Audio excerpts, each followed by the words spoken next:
ನಮಸ್ಕಾರ ಎಲ್ರಿಗೂ, welcome to KPSC times. So ನಾವು ಇವತ್ತು 20th ಮತ್ತು 21st May related most important one liner current ಅಫೇರ್ಸ್ನ ನೋಡ್ಕೊಳ್ಳೋಣ.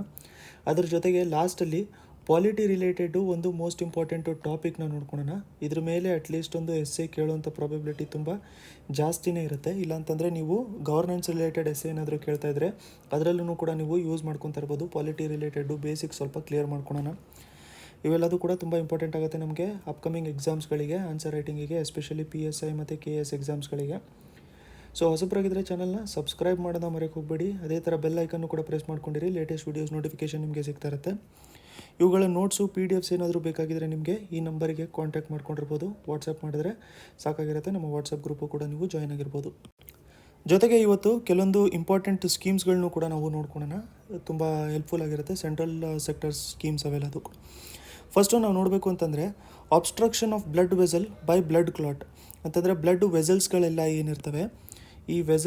ಏನಿರ್ತವೆ ಅದರಲ್ಲಿ ಆಬ್ಸ್ಟ್ರಕ್ಷನ್ ಆಗುತ್ತೆ ಅಂತಂದರೆ ಕೆಲವೊಂದು ಕಡೆ ತಡೆ ಹಿಡಿಯುತ್ತೆ. ಯಾಕೆ ಅಂತಂದರೆ ಅಲ್ಲಿ ಬ್ಲಡ್ ಕ್ಲಾಟ್ ಆಗಿರುತ್ತೆ. ಸೊ ಬ್ಲಡ್ಡಲ್ಲಿ ಕ್ಲಾಟ್ ಆಗಿರುತ್ತೆ. ಸೊ ಈ ಕಂಡೀಷನ್ನ ನಾವೇನಂತ ಕರಿತೀವಿ ಅಂತಂದರೆ ಥ್ರಾಂಬಿಯೋಂಬಿಕ್ ಈವೆಂಟ್ ಅಂತ ಹೇಳ್ಬಿಟ್ಟು ಕರಿತೀವಿ. ಸೊ ಸೈನ್ಸ್ ಆ್ಯಂಡ್ ಟೆಕ್ನಾಲಜಿಯಲ್ಲಿ ತುಂಬ ಇಂಪಾರ್ಟೆಂಟ್ ಆಗುತ್ತೆ, ಎಸ್ಪೆಷಲಿ ಜನರಲ್ ಸೈನ್ಸಲ್ಲಿ. ಸೊ ನೋಡಿ, ಥ್ರಾಂಬಿಯೋಂಬಿಕ್ ಈವೆಂಟು. ಸೊ ಈ ಈವೆಂಟ್ ಬಂದ್ಬಿಟ್ಟು ಯಾಕೆ ನ್ಯೂಸಲ್ಲಿದೆ ಅಂತಂದರೆ, ಯಾರಿಗೆ ಇವಾಗ ರೀಸೆಂಟಾಗಿ ಕೋವಿಶೀಲ್ಡ್ ವ್ಯಾಕ್ಸಿನ್ ಏನು ತೊಗೊಂಡಿದ್ದಾರಲ್ಲ ಅದರಲ್ಲಿ ಕೆಲವೊಂದು ಪರ್ಸೆಂಟೇಜ್ ಜನರಿಗೆ ಅಂತಂದರೆ ತುಂಬಾ ಕಮ್ಮಿ, ಅದು ತುಂಬ ಮಿನಿಸ್ಕ್ಯೂಲ್ ಪರ್ಸೆಂಟೇಜ್ ಜನರಿಗೆ ಏನಾಗ್ತಿದೆ ಅಂತಂದರೆ ಈ ಥರ ಥ್ರಾಂಬಿಯೋಂಬಿಕ್ ಈವೆಂಟು ನೋಡೋಕ್ಕೆ ಸಿಗ್ತಾಯಿದೆ. ಅಂತಂದರೆ ಕೆಲವೊಂದು ಕಡೆ ಬ್ಲಡ್ ಕ್ಲಾಟಿಂಗ್ ರಿಲೇಟೆಡ್ ಕೇಸಸ್ಸು ಕೂಡ ನೋಡೋಕ್ಕೆ ಸಿಗ್ತಾಯಿದೆ. ಅದಕ್ಕೋಸ್ಕರ ಇದು ತುಂಬ ಜಾಸ್ತಿ ನ್ಯೂಸಲ್ಲಿತ್ತು. ಇನ್ನೊಂದು ಬಂದ್ಬಿಟ್ಟು ಎಂಬಾಲಿಕ್ ಈವೆಂಟ್ ಅಂತಲೂ ಕೂಡ ಬರುತ್ತೆ. ಎಂಬಾಲಿಕ್ ಅಂತಂದರೆ ಏನು? ಸೊ ಇದು ಕೂಡ ಒಂದು ಬ್ಲಡ್ ಕ್ಲಾಟು. ಅಥವಾ ಏರ್ ಬಬಲ್ಲು, ಬ್ಲಡ್ ಕ್ಲಾಟ್ ಅಥವಾ ಏರ್ ಬಬಲು, ಇಲ್ಲ ಅಂತಂದರೆ ಫ್ಯಾಟ್ ಡೆಪಾಸಿಟ್ ಏನಾದರೂ ಆಗಿದ್ದಿದ್ರೆ ಅದನ್ನು ನಾವು ಎಂಬಾಲಿಕ್ ಅಂತ ಹೇಳ್ಬಿಟ್ಟು ಕರಿತೀವಿ. ಸೊ ಇದು ಯಾಕೆ ನ್ಯೂಸಲ್ಲಿತ್ತು ಅಂತ ಹೇಳ್ಬಿಟ್ಟು ನೀವು ನೋಡ್ಕೊಂಡಿರಿ. ಅದರ ರಿಲೇಟೆಡ್ಡು ಸೈನ್ಸಿಗೆ ಇಂಪಾರ್ಟೆಂಟ್ ಆಗಿರುತ್ತೆ. ಯಾಕಂತಂದರೆ ಕೋವಿಶೀಲ್ಡ್ ರಿಲೇಟೆಡ್ಡು ವ್ಯಾಕ್ಸಿನೇಷನ್ ಕೊಡ್ತಾ ಇರುವಂಥದ್ದು ಕೆಲವೊಂದು ಸಿಚುವೇಷನಲ್ಲಿ ಆ ಥರ ಕಂಡಿಡಿದು ಬಂದಿದೆ. ನೆಕ್ಸ್ಟ್ ಬಂದ್ಬಿಟ್ಟು ನಾವು ಲಾಸ್ಟ್ ವಿಡಿಯೋಲ್ಲಿ ನಾವು ನೋಡ್ಕೊಂಡಿದ್ವಿ ಬ್ಲ್ಯಾಕ್ ಫಂಗಸ್ ಬಗ್ಗೆ ಡೀಟೇಲ್ಸ್ ಎಲ್ಲದು ಕೂಡ ನಾವು ನೋಡ್ಕೊಂಡಿದ್ವಿ. ಸೊ ಬ್ಲ್ಯಾಕ್ ಫಂಗಸ್ನ ಟ್ರೀಟ್ ಮಾಡ್ಕೊಳ್ಳೋದಕ್ಕೋಸ್ಕರ ಕೊಡೋವಂಥ ಇಂಜೆಕ್ಷನಿನ ಹೆಸರೇನು ಅಂತ ಕೇಳಿದ್ರೆ ನಮಗೆ ಅದಕ್ಕೆ ಆಂಫೋಟೆರಿಸಿನ್ ಬಿ ಅಂತ. So amphotericin B. ಬ್ಲ್ಯಾಕ್ ಫಂಗಸ್ಗೆ ಇನ್ನೊಂದು ಹೆಸರು ಏನಿದೆ ಅಂತಂದರೆ, ಬ್ಲ್ಯಾಕ್ ಫಂಗಸ್ಗೆ ಇನ್ನೊಂದು ಹೆಸರು ಬಂದ್ಬಿಟ್ಟು ಮ್ಯೂಕೋರ್ಮೈಕೋಸಿಸ್ ಅಂತ. ಸೊ ಇದನ್ನು ನೋಟಿಫೈಬಲ್ ಡಿಸೀಸ್ ಅಂತಲೂ ಕೂಡ ಡಿಕ್ಲೇರ್ ಮಾಡಿದ್ದಾರೆ. ಇವಾಗ ಕರ್ನಾಟಕದಲ್ಲಿ ಅಷ್ಟೇ ಅಲ್ಲ, ಬೇರೆ ಸ್ಟೇಟಲ್ಲೂ ಕೂಡ, ಎಕ್ಸಾಂಪಲು ರಾಜಸ್ಥಾನದಲ್ಲೂ ಕೂಡ ರೀಸೆಂಟಾಗಿ ಒಂದು 100 ಕೇಸಸ್ ಬಂದಿದೆ ಅಂತ ಹೇಳ್ಬಿಟ್ಟು ಅದನ್ನು ಕೂಡ ನೋಟಿಫೈಬಲ್ ಡಿಸೀಸ್ ಅಂತ ಹೇಳ್ಬಿಟ್ಟು ಡಿಕ್ಲೇರ್ ಮಾಡಿದ್ದಾರೆ. ಇದು ಬರುವಂಥದ್ದು ನೇಸಲ್ ಕ್ಯಾವಿಟಿ ಅಂತಂದರೆ ನೋಸಿಂದ ಎಂಟರ್ ಆಗ್ತಾ ಇರುತ್ತೆ. ಬಟ್ ಇದರದ್ದು ಅಮೌಂಟ್ ರಿಲೇಟೆಡ್ ಇನ್ನೂ ಅಷ್ಟೊಂದು ಕ್ಲಾರಿಟಿ ಕೊಟ್ಟಿಲ್ಲ. ಕೆಲವೊಂದು ಕಡೆ ಗೌರ್ಮೆಂಟೇ ಬೇರ್ ಮಾಡ್ತೀನಿ ಅಂತ ಹೇಳ್ಬಿಟ್ಟು ಹೇಳ್ತಾ ಇದೆ. ಆಪೋಸಿಷನ್ನು ಕೂಡ ಹೇಳ್ತಾ ಗೌರ್ಮೆಂಟೇ ಬೇರ್ ಮಾಡಬೇಕು ಅದರ ಅಮೌಂಟ್ನ ಅಂತ. ಯಾಕಂತಂದರೆ ಒಂದು ತಿಂಗಳಿಗೆ ಸುಮಾರು 4.5 ಲಕ್ಷವರೆಗೂ ಕೂಡ ಟ್ರೀಟ್ಮೆಂಟಿಗೆ ಕಾಸ್ಟ್ ಬೀಳುತ್ತಿದ್ದು, ಅದಕ್ಕೋಸ್ಕರ. ನೆಕ್ಸ್ಟು ರೀಸೆಂಟಾಗಿ ಯಾವ ಸ್ಟೇಟು ಆಯುಷ್ಮಾನ್ ಭಾರತ್ ಪ್ರೋಗ್ರಾಮ್ ಅಂಡರಲ್ಲಿ ಪಬ್ಲಿಕ್ ಪ್ರೈಮರಿ ಹೆಲ್ತ್ ಏನಿರುತ್ತಲ್ಲ ಅದರಲ್ಲಿ ಟಾಪ್ ಪೊಸಿಷನಲ್ಲಿ ಬಂದಿದೆ ಅಂತ ಕೇಳಿದ್ರೆ ಕರ್ನಾಟಕ. ಸೊ ಕರ್ನಾಟಕ ಬಂದ್ಬಿಟ್ಟು ಹೆಲ್ತ್ ಮತ್ತು ವೆಲ್ನೆಸ್ ಸೆಂಟರ್ ಎಸ್ಟಾಬ್ಲಿಷ್ ಮಾಡೋದ್ರಲ್ಲಿ ಆಯುಷ್ಮಾನ್ ಭಾರತ್ ಅಂಡರಲ್ಲಿ ಟಾಪ್ ಪೊಸಿಷನಲ್ಲಿದೆ, ಎಸ್ಪೆಷಲಿ ರೂರಲ್ ಏರಿಯಾದಲ್ಲಿ. ಇಂಪಾರ್ಟೆಂಟ್ ಇದು ನಮಗೆ. ರೀಸೆಂಟಾಗಿ ನಮಗೆ ಚೀಫ್ ಮಿನಿಸ್ಟರು ಪ್ಯಾಕೇಜು ಕೂಡ ಅನೌನ್ಸ್ ಮಾಡಿದ್ರು ಕೋವಿಡ್ ರಿಲೀಫ್ಗೋಸ್ಕರ ಅಂತ ಹೇಳ್ಬಿಟ್ಟು. ಸೊ ಎಷ್ಟು ಅಮೌಂಟ್ ರಿಲೀಸ್ ಮಾಡಿರೋದು, ಈ ಥರದ ಅಮೌಂಟು ಕೂಡ ಇವಾಗ ಲಾಸ್ಟ್ ಇಯರ್ ನೀವು KS ಇಂದು ಪ್ರಿಲಿಮ್ಸ್ ಕ್ವೆಶ್ಚನ್ ಪೇಪರ್ ನೋಡಿದ್ರೆ ಅದರಲ್ಲಿ ಬಜೆಟಲ್ಲಿ ಕೊಟ್ಟಿರೋಂಥ ಅಮೌಂಟ್ಸ್ಗಳನ್ನೆಲ್ಲದು ಕೂಡ ಕೇಳಿದ್ದಾರೆ. ಅಂತಂದರೆ ಪಂಚಾಯತ್ ಡೆವಲಪ್ಮೆಂಟಿಗೆ ಎಷ್ಟು ಅಮೌಂಟು ಅಲೋಕೇಟ್ ಮಾಡಿದ್ರು, ಆ ಥರದ್ದೆಲ್ಲ ಕ್ವೆಶ್ಚನ್ ಕೇಳಿದ್ದಾರೆ. ಸೊ ಅದಕ್ಕೆ ಈ ನಂಬರ್ಸು ಇವಾಗ ಸ್ವಲ್ಪ ಇಂಪಾರ್ಟೆಂಟ್ ಆಗ್ತದೆ. 1111.82 crores 1111 ಅಂತ ನೆನ್ಪಿಟ್ಕೊಂಡಿದ್ರೆ ನಿಮಗೆ ಸಾಕಾಗಿರುತ್ತೆ. ಸೊ ಇದ್ರ ಬಗ್ಗೆ ಸ್ವಲ್ಪ ಡೀಟೇಲ್ನ ನೋಡ್ಕೊಳ್ಳೋಣ. CM ಪ್ಯಾಕೇಜ್ ಅಂತ ಹೇಳ್ಬಿಟ್ಟು ನಾನು ಇಲ್ಲಿ ಬರ್ದಿರ್ತೀನಿ, ಇದನ್ನು ಕೂಡ ನೋಟ್ ಮಾಡ್ಕೊಂಡಿರಿ, ಇಂಪಾರ್ಟೆಂಟ್ ಆಗಿರುತ್ತೆ, ಕೇಳಿರ್ತಾರೆ ಕೆಲವೊಂದು ಸರಿ. ಇದು ಮೇನ್ಲಿ ಬಂದ್ಬಿಟ್ಟು ಅನ್ಆರ್ಗನೈಸ್ಡು ಮತ್ತು ಫಾರ್ಮರ್ಸು, ಅನ್ಆರ್ಗನೈಸ್ ಸೆಕ್ಟರ್ಸು ಮತ್ತು ಫಾರ್ಮರ್ಸ್ಗಳಿಗೋಸ್ಕರ. ಮೇನ್ ಇಂಟೆನ್ಷನ್ ಏನು ಅಂತಂದರೆ, ಬೆನಿಫಿಟ್ಸ್ ಕೊಡೋವಂಥದ್ದಲ್ಲ. ಮೇನ್ ಇಂಟೆನ್ಷನ್ ಏನು ಅಂತಂದರೆ ಹಂಗರ್ ಫ್ರೀ ಇರೋವಂಥದ್ದು. ಪ್ಯಾಂಡಮಿಕ್ ಟೈಮಲ್ಲಿ ಹಂಗರ್ ಫ್ರೀ ಅಂತಂದರೆ ಹಸುವೆಯಿಂದ ಯಾರಿಗೂ ಪ್ರಾಬ್ಲಮ್ ಆಗಬಾರ್ದು. ಸೊ ಅದಕ್ಕೆ ಇವಾಗ ಎಷ್ಟೊಂದು ಡಿಬೇಟ್ಸ್ಗಳನ್ನ ನಾವು ನೋಡ್ಕೊಂಡಿದ್ದೀವಿ ಟಿ ವಿಯಲ್ಲಿ. ತುಂಬ ಕಮ್ಮಿ ಆಯಿತು ಪ್ಯಾಕೇಜು, ಆ ಥರ ಎಲ್ಲದು ಕೂಡ ಡಿಬೇಟ್ಸಲ್ಲಿ ನೋಡ್ಕೊಂಡಿದ್ದೀವಿ ನಾವು. ಬಟ್ ಮೇನ್ ಪರ್ಪಸ್ ಏನಿದೆ ಇದು ಗೌರ್ಮೆಂಟಿಂದು ಅಂತಂದರೆ ಇದರಲ್ಲಿ ರಿಲೀಫ್ ಪ್ರೊವೈಡ್ ಮಾಡಬೇಕು ಅಂತಲ್ಲ, ಬರೀ ಹಸುವೆ ಮುಕ್ತ ಮಾಡಬೇಕು ಅಂತ ಹೇಳ್ಬಿಟ್ಟು, ಅಂತಂದರೆ ಹಂಗರಿಂದನೂ ಕೂಡ ಬಳಲ್ಬಾರ್ದು ಅಂತ ಹೇಳ್ಬಿಟ್ಟು ಮಾಡಿರೋವಂಥದ್ದು. ಸೊ ಅದಕ್ಕೋಸ್ಕರ ಕೊಟ್ಟಿರೋಂಥ ಪ್ಯಾಕೇಜಲ್ಲಿ ಫಸ್ಟ್ ಒಂದು ಬಂದುಬಿಟ್ಟು 10,000 rupees per hectare. 10,000 rupees per hectare. ಯಾರಿಗೆ? ಫಾರ್ಮರ್ಸಿಗೆ. ಯಾವ ಫಾರ್ಮರ್ಸಿಗೆ ಅಂತಂದರೆ, ಈಗ ಫ್ಲವರ್ಸ್ ಬೆಳೆಸ್ತಾ ಇರ್ತಾರೆ, ಇಲ್ಲ ಅಂತಂದರೆ ಫ್ರೂಟ್ಸು ಮತ್ತು ವೆಜಿಟೇಬಲ್ಸು, ಇವನ್ನೆಲ್ಲ ಬೆಳೆಸುವಂಥ ಫಾರ್ಮರ್ಸಿಗೆ ₹10,000 ಪರ್ ಹೆಕ್ಟೇರ್ ಕೊಡ್ತಾರೆ ಫಾರ್ಮರ್ಸಿಗೆ, ಇದನ್ನು ಬೆಳೆಸ್ತಾ ಇರೋರಿಗೆ. ಇದಾಯಿತು. ಅದಾದಮೇಲೆ ನೆಕ್ಸ್ಟು 3,000 ರುಪೀಸು. 3,000 ರುಪೀಸ್ ಯಾರಿಗೆ ಕೊಡ್ತಾರೆ ಅಂತಂದರೆ, ಆಟೋ ರಿಕ್ಷಾ ಡ್ರೈವರ್ಸು, ಅದಾದಮೇಲೆ ಮ್ಯಾಕ್ಸಿ ಕ್ಯಾಬು, ಟ್ಯಾಕ್ಸಿ ಡ್ರೈವರ್ಸು, ಇವರೆಲ್ಲರಿಗೂ ಕೂಡ ಲೈಸೆನ್ಸ್ ಇರಬೇಕು, ಲೈಸೆನ್ಸ್ ಮತ್ತು ರಿಜಿಸ್ಟರು ಕೂಡ ಆಗಿರಬೇಕು, ಅವ್ರಿಗಷ್ಟೇ ಕೊಡ್ತಾರೆ, ಎಲ್ಲರಿಗೂ ಕೊಡಲ್ಲ ಅದನ್ನು. ನೆಕ್ಸ್ಟು 3,000 ರುಪೀಸ್ ಯಾರಿಗೆ ಕೊಡ್ತಾರೆ ಅಂತಂದರೆ, ಬಿಲ್ಡಿಂಗು ಮತ್ತು ಕನ್ಸ್ಟ್ರಕ್ಷನ್ ವರ್ಕರ್ಸ್ ಇರ್ತಾರಲ್ಲ, so construction workers, building workers, ಅವ್ರಿಗೆಲ್ಲರಿಗೂ ಕೂಡ ಕೊಡ್ತಾರೆ. ನೆಕ್ಸ್ಟು ನಾವು ನೋಡಬೇಕು ಅಂತಂದರೆ 2,000 ರುಪೀಸ್ ಅಲೋಕೇಟ್ ಮಾಡಿದ್ದಾರೆ. ಯಾರಿಗೆ ಅಂತಂದರೆ, ಬಾರ್ಬರ್ಸಿಗೆ, dhobis, hamalis, rag pickers, potters, stick makers, goldsmiths, mechanics, blacksmiths, ಅದಾದಮೇಲೆ ಡೊಮೆಸ್ಟಿಕ್ ವರ್ಕರ್ಸು, ಕಾಬ್ಲರ್ಸು, ಇವರು ಎಲ್ಲರಿಗೂ ಕೂಡ 2,000 ರುಪೀಸ್ ಕೊಡ್ತಾ ಇದ್ದಾರೆ. ಸೊ 10,000 ರುಪೀಸ್, 3,000 ರುಪೀಸ್ ಮತ್ತು 2,000 ರುಪೀಸ್ ನೆನ್ಪಿಟ್ಕೊಂಡಿರಿ. ಕೇಳ್ತಾ ಇರ್ತಾರೆ ಯಾರಿಗೆ ಎಷ್ಟೆಷ್ಟು ಅಮೌಂಟ್ ಕೊಟ್ಟಿದ್ದರು ಪ್ಯಾಕೇಜಲ್ಲಿ ಅಂತ ಹೇಳ್ಬಿಟ್ಟು. ಯಾಕಂತಂದರೆ ಯೂಶ್ವಲಿ ಎಕ್ಸಾಮ್ಸ್ಗಳಲ್ಲಿ ನಮಗೆ ಈ ಥರದ್ದು ಅಮೌಂಟ್ ಅಲೋಕೇಟ್ ಮಾಡಿರೋವಂಥದ್ದು ಕೇಳಲ್ಲ. ಬಟ್ ಲಾಸ್ಟ್ ಟೈಮ್ ನೋಡ್ಕೊಂಡಿರೋ ಹಂಗೆ 2-3 ಕ್ವೆಶನ್ಸ್ ಆ ಥರ ಅಮೌಂಟ್ ಅಲೋಕೇಶನ್ ಬಗ್ಗೆನೇ ಕೇಳಿದ್ದಿದ್ರು. ಸೊ ಅದಕ್ಕೋಸ್ಕರ ಇದನ್ನು ನೆನ್ಪಿಟ್ಕೊಂಡಿದ್ರೆ ಇನ್ನೂ ಹೆಲ್ಪ್ಫುಲ್ ಆಗಿರುತ್ತೆ. ನೆಕ್ಸ್ಟು ಸೈಕ್ಲೋನ್ ಯಾಸ್ ಬಗ್ಗೆಯೂ ಕೂಡ ನಾವು ಇವಾಗ ರೀಸೆಂಟಾಗಿ ತುಂಬ ನೋಡ್ಕೊತಾ ಇದ್ದೀವಿ ನ್ಯೂಸಲ್ಲಿ. ಇದನ್ನು ಯಾವ ದೇಶ ಹೆಸರಿಟ್ಟಿದೆ ಅಂತಂದರೆ, ಇದನ್ನು ಓಮಾನ್ ಹೆಸರಿಟ್ಟಿದೆ. ನೆಕ್ಸ್ಟು ರೀಸೆಂಟಾಗಿ ಬಂದಿರೋಂಥ ಸೈಕ್ಲೋನು ನಾವು ಇನ್ನೊಂದು ನೋಡ್ಕೋಬೇಕು ಅಂತಂದರೆ, ನೆನ್ನೆ ಡಿಸ್ಕಸ್ ಮಾಡ್ಕೊಂಡಿರೋಂಗೆ ಸೈಕ್ಲೋನ್ ಬಗ್ಗೆ ಎಲ್ಲದೂ ಕೂಡ ನಾವು ನೋಡ್ಕೊಂಡಿದ್ವಿ. ಯಾವ ಸೈಕ್ಲೋನ್ ಅಂತಂದರೆ, ಸೈಕ್ಲೋನ್ ತಾತೆ. ಸೊ ಸೈಕ್ಲೋನ್ ತಾತೆ ಯಾರು ಹೆಸರಿಟ್ಟಿದ್ರು ಅಂತಂದರೆ, ಮಯನ್ಮಾರ್ ಹೆಸರಿಟ್ಟಿದ್ರು. ಆಯಿತಾ? ಒಂದೇನು ನೆನ್ಪಿಟ್ಕೊಂಡಿರ್ಬೇಕು ಅಂತಂದರೆ, ಇಲ್ಲಿ ನಮಗೆ ಅರೇಬಿಯನ್ ಸಿ ರೀಜನ್ ಏನಿದೆಯಲ್ಲ, ಅರೇಬಿಯನ್ ಸಿ ರೀಜನಲ್ಲಿ ಬಂದಿರುವಂಥ ಸೈಕ್ಲೋನ್ ಬಂದ್ಬಿಟ್ಟು ಸೈಕ್ಲೋನ್ ತಾತೆ. ಆಯಿತಾ? ಆದರೆ ಇಲ್ಲಿ bay of Bengal ರೀಜನಲ್ಲಿ ಬರಬೇಕಾಗಿರುವಂಥ tropical cyclone ಹೆಸರು ಬಂದ್ಬಿಟ್ಟು ಯಾಸ್ ಅಂತ. ಇದರ ಹೆಸರು ಯಾರು ಇಟ್ಟಿದ್ದಾರೆ? ಇದರ ಹೆಸರು ಬಂದ್ಬಿಟ್ಟು ಓಮಾನ್ ಇಟ್ಟಿದೆ. ಯಾವ ಥರ ಸೈಕ್ಲೋನ್ ಜನ್ರೇಟ್ ಆಗುತ್ತೆ ಅದರ ರಿಲೇಟೆಡ್ ಎಲ್ಲ ಬೇಸಿಕ್ಸು ಕೂಡ ನಾವು ನೆನ್ನೆ ಡಿಸ್ಕಸ್ ಮಾಡ್ಕೊಂಡಿದ್ದೀವಿ. ಅದಕ್ಕೆ ಏನು ಕಂಡೀಷನ್ಸ್ ಇರುತ್ತೆ ಆ ಎಲ್ಲ ಕಾನ್ಸೆಪ್ಟು ಕೂಡ ನೆನ್ನೆ ಕರೆಂಟ್ ಅಫೇರ್ಸಲ್ಲಿ ಡಿಸ್ಕಸ್ ಮಾಡ್ಕೊಂಡಿದ್ದೀವಿ. ಸೊ ಒಂದು ಸರಿ ಡಿಸ್ಕಸ್ ಮಾಡ್ಕೊಂಡ್ಬಿಟ್ರೆ ನೆಕ್ಸ್ಟ್ ಎಲ್ಲ ಬರುವಂಥದ್ದಕ್ಕೂ ಕೂಡ ನಮಗೆ ಬೇಸ್ ರೆಡಿ ಆಗೋಗ್ಬಿಟ್ಟಿರುತ್ತೆ. ನೆಕ್ಸ್ಟ್ ಬಂದ್ಬಿಟ್ಟು 7th Indian state legislative council ಇರೋದಕ್ಕೆ ಯಾವುದು ಅಂತಂದರೆ, ಇದು ವೆಸ್ಟ್ ಬೆಂಗಾಲ್. ಇದ್ರ ರಿಲೇಟೆಡ್ ಕಂಪ್ಲೀಟ್ ಡೀಟೇಲ್ಸ್ ನಾವು ಈ ವಿಡಿಯೋ ಎಂಡಲ್ಲಿ ಡಿಸ್ಕಸ್ ಮಾಡ್ಕೊಳ್ಳೋಣ, ತುಂಬ ಇಂಪಾರ್ಟೆಂಟ್ ಆಗಿರುತ್ತೆ. ನೆಕ್ಸ್ಟ್ ಬಂದ್ಬಿಟ್ಟು 6 ಯುನೆಸ್ಕೋ ಹೆರಿಟೇಜ್ ಸೈಟ್ಸ್ನ ಇಂಡಿಯಾದಲ್ಲಿ ರೀಸೆಂಟಾಗಿ ಗ್ರ್ಯಾಂಟ್ ಮಾಡ್ಕೊಂಡಿದ್ದಾರೆ. ಅದರಲ್ಲಿ ಕರ್ನಾಟಕದಿಂದ ಇರುವಂಥ ಸೈಟ್ ಯಾವುದು ಅಂತ ಕೇಳಿದ್ರೆ, ಅದು ಹೈಯರ್ ಬೆಂಗಾಲ್ ಮೆಗಾಲಿಥಿಕ್ ಸೈಟು. ನೋಡಿ, ಬೆಂಗಾಲ್ ಅಂತ ಹೇಳಿದ ತಕ್ಷಣ ಅದು ವೆಸ್ಟ್ ಬೆಂಗಾಲಲ್ಲಿ ಬರುತ್ತೆ ಅಂತ ಹೇಳ್ಬಿಟ್ಟು ಅನ್ಕೋಬೇಡಿ, ಇದು ಬಂದ್ಬಿಟ್ಟು ನಮಗೆ ಕರ್ನಾಟಕದಲ್ಲೇ ಬರುವಂಥದ್ದು. ಸೊ ನೋಡಿ, 6 ಯುನೆಸ್ಕೋ ಹೆರಿಟೇಜ್ ಸೈಟ್ಸ್ನ ಇವಾಗ ಗ್ರ್ಯಾಂಟ್ ಮಾಡ್ಕೊಂಡಿರುವಂಥದ್ದು. ಅದರಲ್ಲಿ ಯಾವುದು ಅಂತಂದರೆ, ಫಸ್ಟ್ ಒಂದು ಬಂದ್ಬಿಟ್ಟು ಗಂಗಾ ಘಾಟ್ಸು. ಸೊ ಗಂಗಾ ಘಾಟ್ಸ್ ಎಲ್ಲಿರುವಂಥದ್ದು ಅಂತಂದರೆ ವಾರಾಣಸಿ, ಉತ್ತರ ಪ್ರದೇಶ್. ಆಯ್ತಲ್ಲ? ನೆಕ್ಸ್ಟು ಬಂದ್ಬಿಟ್ಟು temples of Kanchipuram. So Kanchipuram temples ಎಲ್ಲಿ? ನಮಗೆ ತಮಿಳ್ನಾಡು. ನೆಕ್ಸ್ಟು ಮೋಸ್ಟ್ ಇಂಪಾರ್ಟೆಂಟು ಯಾವುದು ಅಂತಂದರೆ ಸತ್ಪುರ ಟೈಗರ್ ರಿಸರ್ವ್. ನೋಡಿ, ಸತ್ಪುರ ಟೈಗರ್ ರಿಸರ್ವ್ಸ್ಗಳನ್ನ ಯುನೆಸ್ಕೋ ವರ್ಲ್ಡ್ ಹೆರಿಟೇಜ್ ಸೈಟ್ ಅಂತ ಹೇಳ್ಬಿಟ್ಟು ಡಿಕ್ಲೇರ್ ಮಾಡಿದ್ದಾರೆ ಅಂತ ಹೇಳ್ಬಿಟ್ಟು ನಮಗೆ ಆಪ್ಷನಲ್ಲಿ ಕೊಟ್ಟರೆ ಕೆಲವೊಂದು ಸರಿ ಕನ್ಫ್ಯೂಸ್ ಆಗೋಂಥ ಚಾನ್ಸಸ್ ಇರುತ್ತೆ. ಬಟ್ ಇಲ್ಲಿ ಸತ್ಪುರ ಟೈಗರ್ ರಿಸರ್ವ್ನ ಯುನೆಸ್ಕೋ ಹೆರಿಟೇಜ್ ಸೈಟ್ ಅಂತ ಹೇಳ್ಬಿಟ್ಟು ಡಿಕ್ಲೇರ್ ಮಾಡ್ಕೊಂಡಿದ್ದಾರೆ. ಸೊ ಇದು ಮಧ್ಯಪ್ರದೇಶಿಂದು. ಇದನ್ನು ಬಿಟ್ಬಿಟ್ರೆ ಮರಾಠ ಇದ್ರಲ್ಲ, ಸೊ ಮರಾಠ ಸಾಮ್ರಾಜ್ಯ ಇದ್ರಲ್ಲ, ಅವ್ರದ್ದು ಮಿಲಿಟರಿ ಆರ್ಕಿಟೆಕ್ಚರ್ ಏನಿತ್ತು ಮಹಾರಾಷ್ಟ್ರದಲ್ಲಿ, ಅದನ್ನು ಕೂಡ ಯುನೆಸ್ಕೋ ವರ್ಲ್ಡ್ ಹೆರಿಟೇಜ್ ಸೈಟ್ ಅಂತ ಹೇಳ್ಬಿಟ್ಟು ಡಿಕ್ಲೇರ್ ಮಾಡಿದ್ದಾರೆ. ಹೀಗೆ ಹೇಳಿದ ಮೇಲೆ ಏನಾಗುತ್ತೆ ಅಂತಂದರೆ, ನಮಗೆ ಹಿಸ್ಟ್ರಿ ಪೋರ್ಷನಲ್ಲಿ ಮರಾಠ ಟಾಪಿಕ್ ತುಂಬ ಇಂಪಾರ್ಟೆಂಟ್ ಆಗುತ್ತೆ. ಮಿಡಿವಲ್ ಇಂಡಿಯಾದಲ್ಲಿ ಮರಾಠ ಟಾಪಿಕ್ ತುಂಬ ಇಂಪಾರ್ಟೆಂಟ್ ಆಗುತ್ತೆ. ಅದ್ರ ಜೊತೆಗೆ ಮರಾಠದು ಮಿಲಿಟರಿ ಯಾವ ಥರ ಇತ್ತು ಅದನ್ನು ಕೂಡ ಇಂಪಾರ್ಟೆಂಟ್ ಆಗುತ್ತೆ. ಅಂತಂದರೆ ಅಲ್ಲಲ್ಲಿ ಮಿಲಿಟರಿ ಜನರಲಿಗೆ ಏನು ಹೆಸರಿತ್ತು, ಅವ್ರಿಗೆಲ್ಲರಿಗೂ ಕೂಡ ಏನೇನು ಹೆಸರಿದ್ವು, ಅದು ಸ್ಟ್ರಕ್ಚರು ಅವೆಲ್ಲದು ಕೂಡ ಇಂಪಾರ್ಟೆಂಟ್ ಆಗುತ್ತೆ. ಯಾಕಂತಂದರೆ ಕರೆಂಟ್ ಅಫೇರ್ಸಲ್ಲಿದೆ. ನೆಕ್ಸ್ಟು ಬಂದ್ಬಿಟ್ಟು ನಮಗೆ higher Bengal megalithic site Karnataka. Next ಬಂದ್ಬಿಟ್ಟು ನಮಗೆ ಬದೇಘಾಟ್ ಮತ್ತು ಲಾಮೇತ ಘಾಟ್. ಬದೇಘಾಟ್ ಮತ್ತು ಲಾಮೇತ ಘಾಟ್ ಯಾವುದ್ರದ್ದು? ನರ್ಮದಾ ವ್ಯಾಲಿ. ನೋಡಿ, ಈ ಕ್ವೆಶನ್ಸ್ ಒಳಗಡೆನೂ ಕೂಡ ಕೇಳ್ತಾ ಇರ್ತಾರೆ. ಈಗ ಮರಾಠ ಮಿಲಿಟರಿ ಆರ್ಕಿಟೆಕ್ಚರು ಯಾವ ಸ್ಟೇಟಿಂದು ಯುನೆಸ್ಕೋಲ್ಲಿ ಆ್ಯಡ್ ಮಾಡಿದ್ದಾರೆ ಅಂತ ಕೇಳಿದ್ರೆ ಮಹಾರಾಷ್ಟ್ರ ಆಗಿರುತ್ತೆ. ಹ್ಯಾರ್ ಬೆಂಗಾಲ್ ಮೆಗಾಲಿಥಿಕ್ ಸೈಟು ಯಾವ ಸ್ಟೇಟಲ್ಲಿ ಬರುತ್ತೆ ಅಂತ ಕೇಳಿದ್ರೆ ನಮಗೆ ಕರ್ನಾಟಕ ಆಗುತ್ತೆ.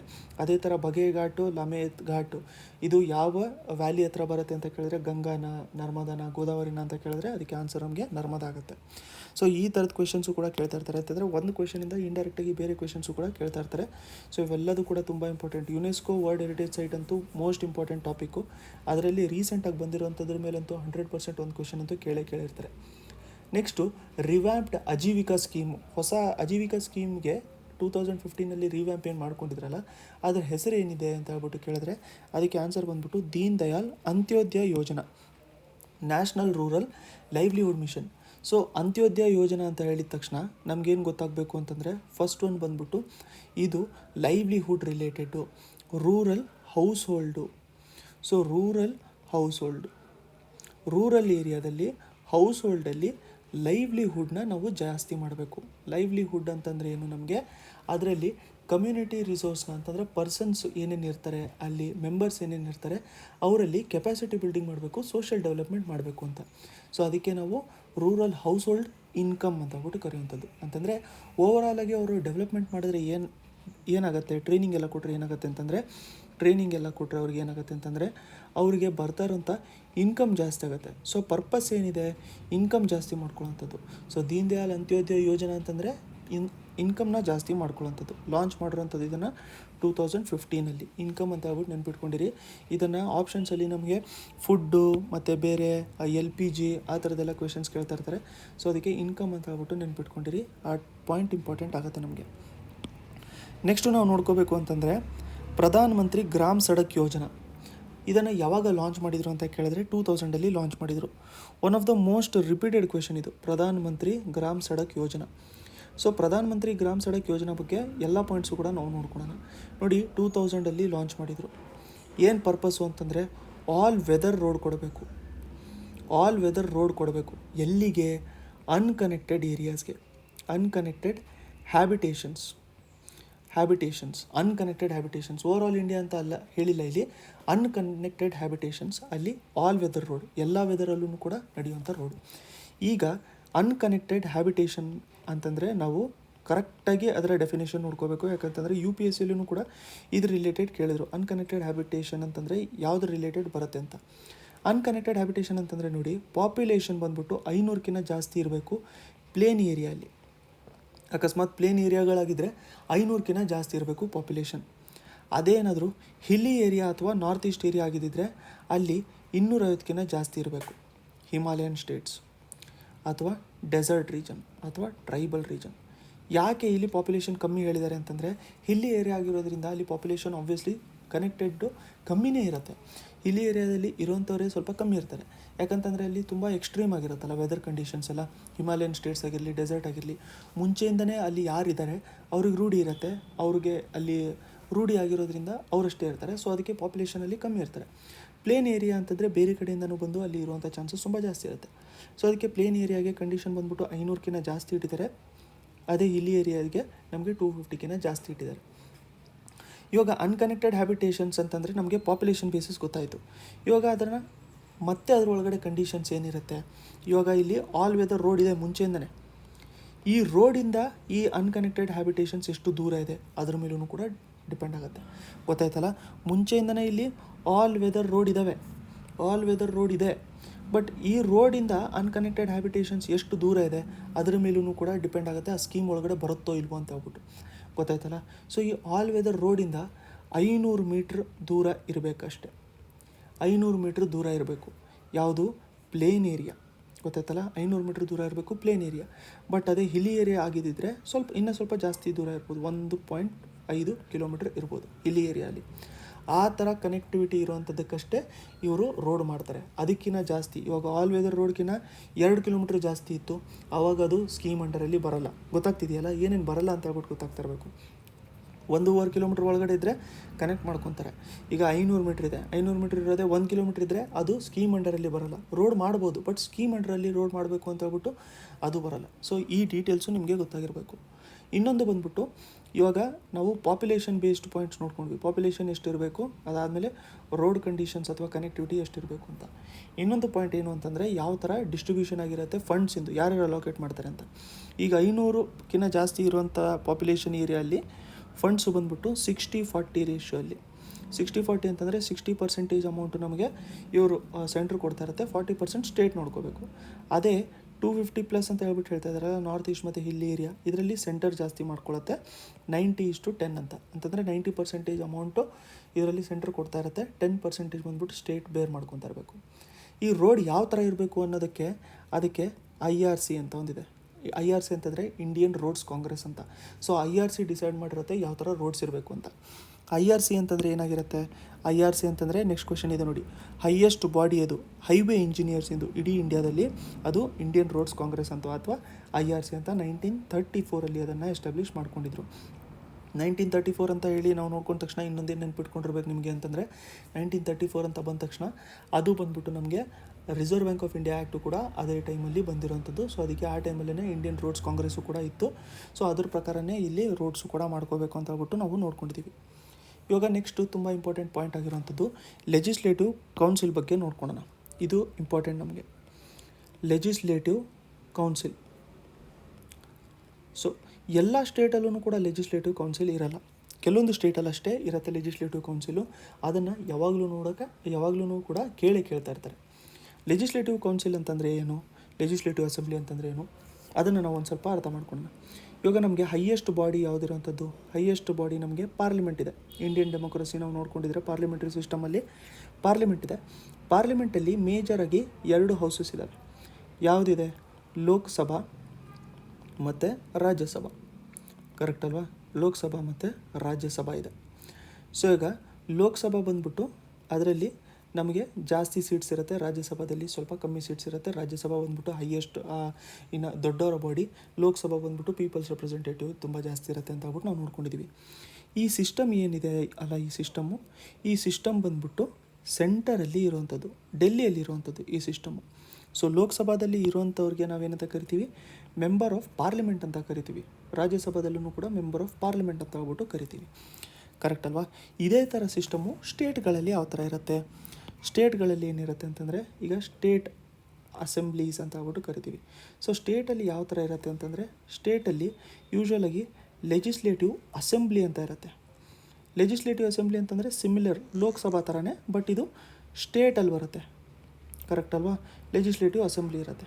ಸೊ ಇವಾಗ ಸ್ಟೇಟ್ ತುಂಬ ಜಾಸ್ತಿ ಇರೋದ್ರಿಂದ ಎಲ್ಲ ಸ್ಟೇಟಿನ ಸೈಜು ಕೂಡ ಬೇರೆ ಬೇರೆ ಇರೋದ್ರಿಂದ ಎಲ್ಲ ಸ್ಟೇಟ್ಗೂ ಕೂಡ ಬರೀ ಒಂದಂತೂ ಅಟ್ಲೀಸ್ಟ್ ಬಾಡಿ ಇದ್ದೇ ಇರುತ್ತೆ, ಅದು ಲೆಜಿಸ್ಲೇಟಿವ್ ಅಸೆಂಬ್ಲಿ. ಎಲೆಕ್ಷನ್ ಮಾಡಿಬಿಟ್ಟು ಕಳಿಸ್ತಾ ಇರ್ತಾವಲ್ಲ ಇವ್ರನ್ನ MLA ಅಂತ ಹೇಳ್ಬಿಟ್ಟು ಕರಿತೀವಿ. ಯಾಕಂತಂದರೆ ಮೆಂಬರ್ ಆಫ್ ಲೆಜಿಸ್ಲೇಟಿವ್ ಅಸೆಂಬ್ಲಿ.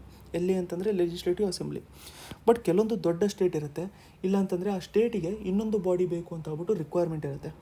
ಆ ಸ್ಟೇಟ್ಗಳು ಏನು ಮಾಡ್ತವೆ ಅಂತಂದರೆ ಒಂದು ಲೆಜಿಸ್ಲೇಟಿವ್ ಕೌನ್ಸಿಲ್ ಎಸ್ಟಾಬ್ಲಿಷ್ ಮಾಡ್ಕೊಂಡಿರ್ತವೆ. ಇದು ಎಲ್ಲ ಸ್ಟೇಟ್ಗೂ ಇರಲ್ಲ. ಈ ಎಸ್ಟಾಬ್ಲಿಷ್ ಮಾಡ್ಕೊಳ್ಳೋದಕ್ಕೆ ಏನು ರೂಲ್ಸ್ ಅವನ್ನು ನಾವು ಇವಾಗ ನೋಡ್ಕೊಳ್ಳೋಣ. ಸೊ ಲೆಜಿಸ್ಲೇಟಿವ್ ಕೌನ್ಸಿಲ್ ಅಂತಂದರೆ ಅದೊಂಥರ ರಾಜ್ಯಸಭಾ ಇದ್ದಂಗೆ. ಇದಕ್ಕೆ MLC ಇರ್ತಾರೆ, member of legislative council. So MP, MLA, MLC ಎಲ್ಲದೂ ಕೂಡ ನಿಮಗೆ ಗೊತ್ತಾಗಿದೆ ಅಂತ ಹೇಳ್ಬಿಟ್ಟು ಅಂದ್ಕೊಂಡಿದ್ದೀನಿ. ಈಗ MLC ಅಂತ ಹೇಳಿದ ತಕ್ಷಣ ಅಥವಾ ಲೆಜಿಸ್ಲೇಟಿವ್ ಕೌನ್ಸಿಲ್ ಅಂತ ಹೇಳಿದ ತಕ್ಷಣ ಇದು ಪ್ರತಿ ಸ್ಟೇಟಲ್ಲಿ ಇರಲ್ಲ ಅಂತ ಹೇಳ್ಬಿಟ್ಟು ನಾನು ಹೇಳಿದೆ. ಯಾಕೆ ಅಂತಂದರೆ ಬೇರೆ ಬೇರೆ ಸ್ಟೇಟು ಬೇರೆ ಬೇರೆ ಸೈಜ್ ಇರುತ್ತೆ. ಎಲ್ಲ ಸ್ಟೇಟ್ಗೂ ಕೂಡ ಇನ್ನೊಂದು ಬಾಡಿ ಇಂಪಾರ್ಟೆಂಟು ಅಂತ ಆಗಿರಲ್ಲ. ಇವಾಗ ಬಿಲ್ಲು ಪಾಸ್ ಮಾಡಬೇಕು ಅಂತಂದರೆ ಒಂದೇ ಬಾಡಿ ಇದ್ದರೆ ಸಾಕಾಗಿರುತ್ತೆ. ಇವಾಗ ಲೋಕಸಭಾ ಒಂದೇ ಇದ್ದರೆ ಸಾಕಾಗಿರುತ್ತೆ. ರಾಜ್ಯಸಭಾ ಯಾಕೆ ಬೇಕು ಅಂತಂದರೆ ಇದು ಬಂದ್ಬಿಟ್ಟು ಅಪ್ಪರ್ ಬಾಡಿ ಅಂತ ಹೇಳಿದ ತಕ್ಷಣ ಇಲ್ಲಿ ಸ್ವಲ್ಪ ಸೀನಿಯರ್ಸ್ ಇರ್ತಾರೆ. ಇವ್ರು ಏನು ಮಾಡ್ತಾರೆ ಅಂತಂದರೆ ಸೀನಿಯರ್ಸು ಎಕ್ಸ್ಪರ್ಟ್ಸ್ ಎಲ್ಲ ಇರ್ತಾರಲ್ಲ ಅವರಿಂದ ಏನು ಗೊತ್ತಾಗುತ್ತೆ ಅಂತಂದರೆ ಇನ್ನೊಂದು ಒಪಿನಿಯನ್ ಸಿಗುತ್ತೆ, ಅದಕ್ಕೆ ಇನ್ನೂ ಏನಾದ್ರು ಚೇಂಜಸ್ ಬೇಕೋ ಬೇಡವೋ ಅಂತ ಹೇಳ್ಬಿಟ್ಟು.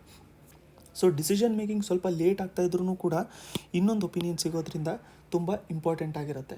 ತುಂಬ ಜಾಸ್ತಿ ವರ್ಷ ಅದು ಉಳಿದಿರುತ್ತೆ.